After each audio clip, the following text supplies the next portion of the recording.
For years, Israeli leaders have admitted, both publicly and privately, that they saw strategic value in keeping Hamas in power. Why? Because a divided Palestinian population split between Hamas in Gaza and the Palestinian Authority in the West Bank made it easier for Israel to avoid negotiating for a two-state solution or some kind of binational state, or just giving the Palestinians their equal rights in the Israeli state.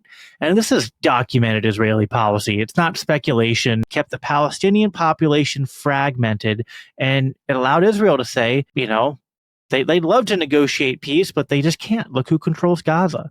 So blowback isn't just something that happens to America. Israel had their own September 11th. What happened with their policies? October 7th. I think the deadliest attack in Israeli history.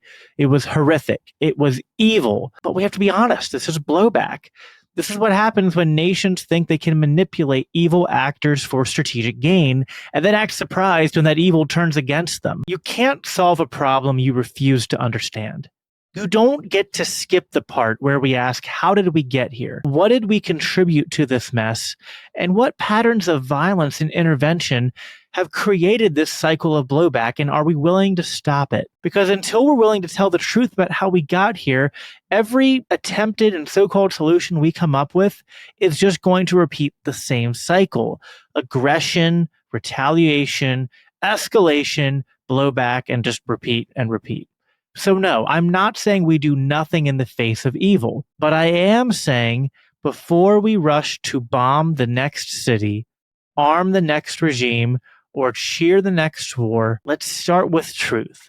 Let's start with repentance. Let's stop repeating the policies that brought us here in the first place, because that's the only way forward that doesn't end with even more innocent people being buried in the rubble. Then, once we've taken that hard first step, we take each situation for what it is. We assess it with wisdom, with nuance, and with humility, and we pursue peaceful solutions as aggressively as we can. It won't always be easy, and in fact, Jesus tells us it won't be.